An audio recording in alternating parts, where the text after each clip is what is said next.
자, 이거 끝난 것 같습니다. 한스위 트럼프가요, 힘자랑할 곳을 다 박살내고 있다라는 거죠. 반갑습니다. 김영윤 TV입니다.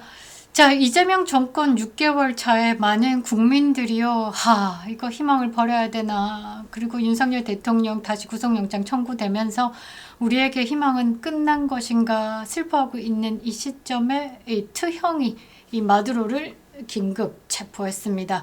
다시 우리에게 새로운 희망이 솔솔 솟아오른다라는 거죠.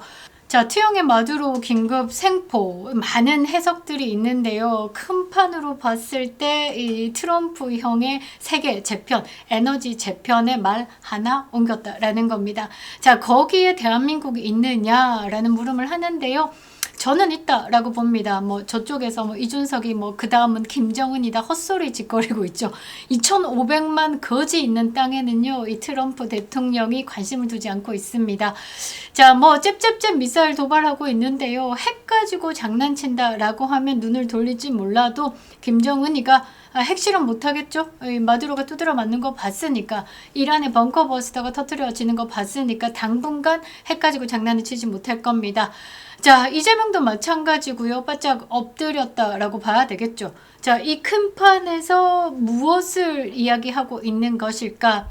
그거는요, 이 미국이 그전에는 러시아를 상대를 했지만 이미 러시아는 이제 뒷방 영감으로 제꼈고요. 이 중국을 향해서 계속된 경고장을 날리는 겁니다. 자, 그 부분에 대한 해석을 들어갈 건데요. 그 다음은 이제 국내 정치로 좀 들어가 봐야 될 것 같습니다. 너무 웃긴데요. 이해훈, 보좌관 갑질의 샤우팅, 이해훈이요, 국민의힘에다가 살려주세요 라는 문자를 보냈다라고 합니다. 그러니까 국민의힘 소속 재경 경제위 위원들에게 개별적으로 연락을 해가지고 살려주세요 라는 문자를 보냈다라고 하는데요. 아니, 이 정도면 그냥 끝나야 되는 거 아닙니까? 너무 뻔뻔해도 뻔뻔하지 않습니까? 자, 차베스가 뿌린 반미의 씨앗이 27년 만에 마두로로 잘려나갔습니다. 요 영상 지나고 이해훈으로 다시 돌아가도록 하겠습니다. 왜냐면요, 지금 대한민국도 똥빨육 세대들이 심어놓은 반미, 친북, 여기 하나 더 업그레이드 돼가지고 친중까지 지금 상태가 좋지 않죠? 이제 잘려나갈 때가 된 것 같습니다. 자, 베네수엘라 차베스 정권을 이어서 마두로까지 진행되면서 국민들이 나라를 떠났습니다. UN 난민기구, 국제이주기구가 공동 집계한 내용을 보면요, 현재까지 베네수엘라를 떠난 인구가 800만을 넘는다라고 합니다. 그러니까 전체 인구의 25% 이상, 그러니까 4명 중에 1명은 나라를 떠났다라고 봐야 되겠죠.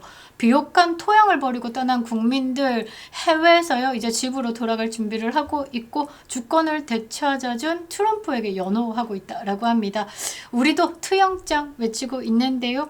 자, 짱인 트형이 1월 3일 새벽에 외교 성명이나 제재 발표 대신에 군사 작전부터 꺼내 들었습니다. 자, 미군은요, 베네수엘라 핵심 적을 정밀 타격했고요. 작전 개시 후 불과 3시간 만에 니콜라스 마두로 대통령 부부 신병을 확보해서 국외로 이송했습니다. 미국의 뉴욕 법원에 서게 된다라는 거죠. 압박이나 경고 단계가 아니라 관계를 정리하겠다라는 일방적인 통보에 가까운 행동. 트형 짱. 자, 공식 발표에서는요, 미국은 이번 작전을 마약 테러 조직 소탕으로 규정했습니다. 마두로 정권의 국제 범죄 네트워크의 일부로 명명했다라는 거죠. 정권으로 보지 않은 겁니다. 법과 정의의 문제로 사건을 이야기를 한 게 아니라 이거는 그냥 범죄 조직이다라고 이야기를 한 거죠. 트럼프 1기 때부터 마두로는요, 베네수엘라 수장으로 인정받지 못했습니다. 2018년 대선에서 마두로가 재선에 성공했지만요, 트럼프는 이것을 부정선거다라고 주장을 했고, 임시 대통령을 자처한 야당 지도자 후안 과이도 국회의장을 국가 원수로 승인을 했습니다. 그러니까 마두로가 이런 거 싹 무시하고 3기까지 이어왔다라는 거죠. 그러니까 마두로 정권 자체가 불법 좌파 정권이다라고 전 세계에 규정해버린 겁니다. 자, 그리고 그 다음에 2019년에요, 베네수엘라산 석유 수출 일방적으로 금지했고요. 교역 이런 것도 단절해버렸습니다. 자, 베네수엘라는 이미 오랜 기간 제재 대상 국가, 마약 문제 또한 새롭게 등장한 게 아니다라는 거죠. 그러니까 이번에 이제 마두로 축출 생포 작전에 이 마약이다라는 건 새로운 명분이 아니 된다라는 거죠. 자, 미국은요, 이번 협상이나 단계적 압박 아니라 즉시 제거를 선택한 건 이번 작전이 어떤 곳을 바라보고 있는지에 대해서 설명을 해주는 거죠. 자, 그러니까 마두로 체포가 범죄와의 전쟁이 아니라 베네수엘라를 통해서 형성된 중국 중심의 에너지 질서 자체를 해체하려는 전략적인 결정으로 보는 편이 훨씬 더 현실적이다라는 겁니다. 자, 이거 보시면요. 트럼프 대통령이 이 니콜라스 마두로를 체포하고 이송하고 군사작전으로 끝내버린 건 이 서반구에 손을 뻗친 중국을 확실하게 틀어막겠다라는 전략이 깔려있다라고 평가를 하고 있습니다. 자, 차베스 시절부터 축적된 반미 노선 위에 이 마두로 집권기에는 이제 중국의 돈을 끌어들이고 장기적으로 원유 계약을 체결합니다. 그래서 베네수엘라고요. 남미에서 중국의 에너지 교두보 역할을 해왔습니다. 그리고 강력한 친중, 친러 반미 동맹을 형성하고 있는 베네수엘라, 쿠바, 니카라과 이 세 개의 국가 많이 들어보셨죠? 부정선거와 또 연결되어 있는 국가이기도 합니다. 폭정의 트로이카다라고 하고 폭정의 삼각편대다라고 불리는 이 세 나라가요.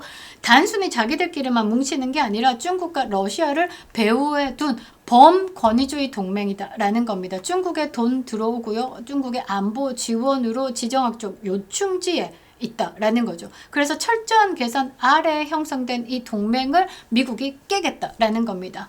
그러니까 이 구조에서 마두로가 더 이상 선을 넘었다라고 판단했기 때문에 군사작전으로 이 마두로를 끄집어내면서 이 삼각동맹을 깨트렸다라는 거죠.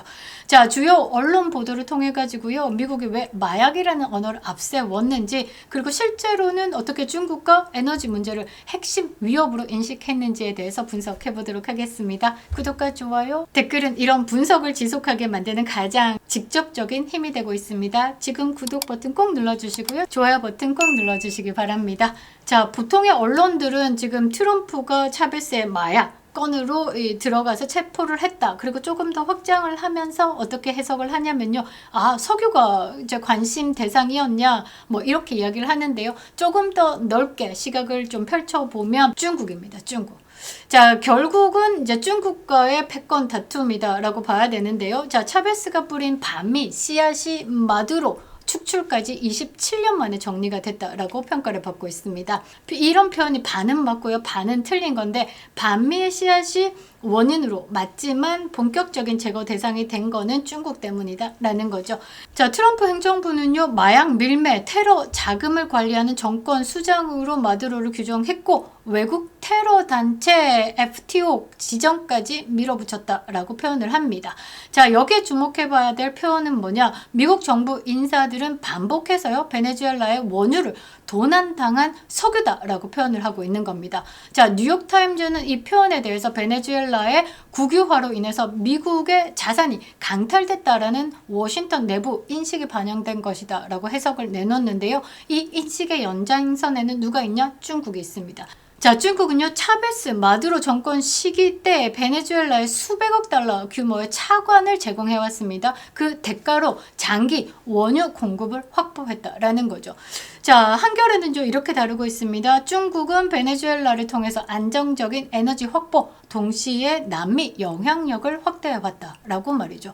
자, 여기서 조금 중국도 여기서 조금 움짤할 수밖에 없는 게 중국이 모든 세계 공장을 많이 들고 있습니다. 그리고 싼 인력, 싼 에너지로 공장 가동을 시켰을 때 가격 경쟁력에서 우위에 있다라는 거죠. 그런데 싸게 공급되는 원유가 막힌다라고 하면 중국 산업도 휘청거리게 되어 있습니다. 자, 미국 입장에서는요. 이렇게 단순한 외교 문제를 넘어서서 중국을 옥죄는 것으로 판을 짜고 있다라는 거죠.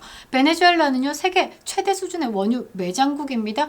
이 자원이 중국의 손에 장기적으로 묶인다라는 건 미국의 에너지 패권, 글로벌 산업 경쟁력에 직접적인 타격을 받게 된다라는 거죠. 자, 반대로 생각해보면 에너지 패권, 글로벌 산업 경쟁력을 끊어낼 수 있다라고도 해석이 되는 거죠. 자, 그래서 이번 작전은요. 마약과의 전쟁이다라는 언어를 빌렸지만 실제로는 중국의 에너지 공급망 한 축을 잘라내는 작업이다라는 겁니다. 마두로 제거가 그 수단이었을 뿐이다라는 거죠. 자, 폭정의 트로이카라고 앞서 말씀드렸죠. 자, 사진에서 보시면 베네수엘라랑 쿠바랑 니카라과가 이렇게 세 개가 삼각 동맹으로 끈끈합니다. 중국이 여기에 굉장한 많은 투자를 했다라는 거죠. 자, 미국의 안보에 직접적인 위협이 된다라는 곳입니다. 친중, 친러, 반미 이 삼각 동맹의 핵심 축입니다. 이 개념이 새롭지는 않은데요. 자, 2018년 존 볼튼 당시 미국 국가안보 보좌관은요, 베네수엘라, 쿠바, 니카라과를 가리켜가지고 중남미의 공포와 불안정을 퍼뜨리는 폭정의 트로이카라고 규정을 했습니다. 자, 핵심은 이 세 나라가요, 단순한 좌빨이 정권이 아니라 중국과 러시아를 배후에 둔 동맹이다라는 점이죠. 이 세 나라가요, 어떤 축으로 작동해왔냐면 첫 번째가 경제적 종속입니다. 베네수엘라는 중국의 중남미 최대 차관 수혜국입니다. 중국은 막대한 자금을 빌려줬고요. 그 대가로 베네수엘라 원유를 장기 저가로 확보해 왔습니다. 중국이 미국 제재 속에서도 베네수엘라 경제가 붕괴되지 않도록 사실상 생명줄을 쥐고 있었다라는 거죠. 자, 베네수엘라와 중국은요, 단순한 투자 관계가 아니라 부채를 통한 정치, 외교적 지배구조다라는 거죠. 중국으로 다스려지고 있는 게 베네수엘라였다라는 겁니다. 자, 니카라과 역시요, 2021년 대만과 단교한 뒤 중국과 수교를 했습니다. 급속히 중국의 경제권 안으로 편입되고요. 1대1로라는 이름 아래에 운하, 항만, 도로 이런 건설들이 중국 돈으로 시작됐습니다. 이거는 뭐냐? 중국의 중남미 전략의 거점을 의미한다라는 거죠. 자, 쿠바는 어떻습니까? 에너지, 식량난 속에서도 중국의 최대 무역 파트너로 삼으면서 생존을 이어가고 있습니다. 그러니까 니카라과, 쿠바, 베네수엘라 여기에 인공호흡기를 대준 게 어디냐? 중국이다라는 겁니다. 자, 두 번째로는요, 군사 안보 협력인데요. 자, 최근에 미국 언론 국방부는 어떻게 다루고 있냐면 중국이 쿠바에 도청기지 그리고 군사훈련 시설을 설치하려고 했다라는 의혹을 제기했습니다. 그 말은 미군 기지에 대한 도청과 전략자산을 또 탈취하겠다라는 겁니다. 자, 쿠바가요, 플로리다 그 다음에 미 본토를 향한 감시 거점이다라는 점에서 미국 입장에서는 중국의 도청기지 설치에 대해서는 민감하게 반응할 수밖에 없죠. 미국 입장에서는 결코 용납할 수 없는 사안이다라는 겁니다. 그래서 쿠바를 다음 타겟으로, 또 콜롬비아를 다음 타겟으로 보고 있다라는 평가가 있죠. 자, 베네수엘라는요, 중국식 감시 시스템 안면 인식 기술이 도입돼 가지고요, 정권 유지를 뒷받침했습니다. 자, 그 대가로 베네수엘라는요, 중국의 방대한 사회 보안 데이터를 확보했습니다. 자, 세 번째는요, 이념적 연대인데요. 즉 노골적인 반미 블록 형성입니다. 자, 중국은요, 국제 무대에서 각국의 자신만의 발전 모델을 가질 권리가 있다라는 논리로 이 세 국가의 정권에 인권 탄압 독재를 옹호해 왔습니다. 자, 이거는 민주주의 문제가 아니라 미국 중심의 질서를 흔들기 위한 전략적인 선택이다라고 해석이 되는데요. 자, 이 구조에서 베네수엘라가 땅덩어리가 제일 크죠. 베네수엘라가 중국하고 가장 끈끈하게 연결되어 있습니다. 그리고 가장 중요한 축이었다라는 거죠. 그래서 미국은요, 이번 작전을 통해 가지고 마두로 개인이 아니라 중국이 구축해온 중남미 에너지 안보 삼각의 한 변을 잘라내 버린 겁니다. 자, 베네수엘라가 무너진 다음 이제 쿠바랑 니카라과는 결코 안전하지 않다라는 거죠. 중국도 마찬가지입니다. 그런데 한국도 마찬가지다라는 거죠. 가장 큰 투자처자 전략 거점을 잃었기 때문에 중국 입장에서는 아프다, 많이 아프다라는 겁니다. 그런데 이런 판 읽지도 못하고 이재명이는 중국에 넘어갔다라는 거죠. 중국에 넘어가서 하나의 중국을 또 옹호하고 나섰습니다. 하나의 중국이다라는 게 뭡니까? 마카오, 홍콩, 대만 이게 중국 본토 땅이다라는 것을 인정한다라는 겁니다. 자, 일본도 그렇고 미국도 그렇고 이 중국에 의한 대만의 형상 변경에 대해서 반대한다. 그 말은 중국의 대만 침공에 대해서 우리가 그 다음에 어떻게 출동하겠어 라는 뜻을 계속 표명하고 있는 상황에서 지금 이재명이가 중국에 들어가 가지고 하나의 중국 맞습니다, 옳습니다, 쉐쉐 하고 있다라는 거죠. 판을 못 잃는다라는 겁니다. 여기서 조금 더 현실적으로 지죽을 짓 하고 있다라는 게 딱이지 않을까라고 생각이 드는데요. 자, 이번 마두로 체포를요, 뭐 그냥 단순한 군사 이벤트로 보면 본질을 놓치는 겁니다. 미국의 에너지, 안보, 그리고 중국 견제를 하나의 전선으로 묶어가지고 실행에 옮긴 사건이다라는 거죠. 자, 미국은 분명히 메시지를 던졌습니다. 반미를 넘어가지고 친중의 에너지 거점을 가능하게 하는 정권, 시간이 걸려도 결국은 제거 대상이 된다라는 것을 지금 세상에 알린 겁니다. 차베스주의 종말은요, 곧 남미 질서의 재편에 신호탄을 던진 겁니다. 자, 도광양회. 자, 이게 뭡니까? 빛을 감추고 어둠 속에서 힘을 기른다라는 뜻입니다. 덩샤오핑이 강조한 노선이죠. 힘이 약할 때는 존재감을 드러내지 않고 그냥 발톱을 숨기다가 조용히 실력을 축적한 뒤에 때가 오면 나선다. 그래서 뭐 전 세계 히토류 장악하면서 에너지 패권을 들고 중국이 지금 이제 까불고 있죠. 자, 이거 끝난 것 같습니다. 한스위 트럼프가요, 뭐 힘자랑할 곳을 다 박살내고 있다라는 거죠. 루비오 장관이 이런 말을 했습니다. 어떤 나라들은 미국을 상대로 게임을 하면서 아무 일도 일어나지 않을 것이다 라고 생각을 하는데 미국 대통령을 상대로 게임을 하지 말라. 좋은 결과가 나오지 않을 것이다. 그것이 지난 밤의 교훈이다 라고 덧붙였습니다.